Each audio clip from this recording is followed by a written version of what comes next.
በሚያዝናና መልኩ ልካቸው የሚልን ዳኛ ሼፍ ፍስሐ፣ በሳቅ የታጀበ ቁርጥ አድና በመግደል የሚያክላት የሌላት ዳኛ ሼፍ ቅድስት፣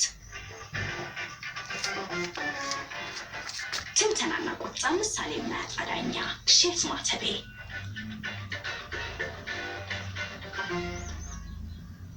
እንዴት ነበር ሳምንታችሁ? ረጅም ደቂቃዎች የቆየ ውይይቶችን አድርገናል። ከቋሳታችን ትንሽ ገዛ ያለው ዛሬ አንደኛዋ ተወዳዳሪያችን ያው ተመልካቾቻችን ደግሞ እናንተም እንደምታውቁት ለብቻ ይወዳደራሉ። ያው አብረን ሆነን ወስነን እንዴት እናንተስ እንደው የሚመለሰት ተወስኑ ምን አስባችሁ ማለት ፈቃደኛ ልጅቷ ምንድን ነው ሳምንት ላይ ነገር አለ?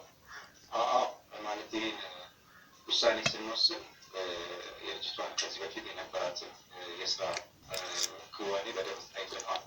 በጣም ጎበዝ ናት። ምናልባት እንደ ሁለት ሰው መስራት ትችላለች የሚል ግምት ስላለ ይሄን ተወያይተን አዲስም እይታም ነው እስኪ እኛው ብለን እና ጥሩ አቅም እንዳላት ተገንዝበናል። ከዛ አንጻር ጥሩ ውድድር የሚሆን ይመስለኛል። ጣዕሞችም ቀላል ተወዳዳሪ አይደሉም። ከእነ ከኢትዮጵያ ጋር ተጋጥሞ ሁለቱም 90 አካባቢ ከ90 በላይ በማምጣት ሁለቱም በአንድ ላይ ያለፉት ተጋጣሚዎቻቸውን አሉ።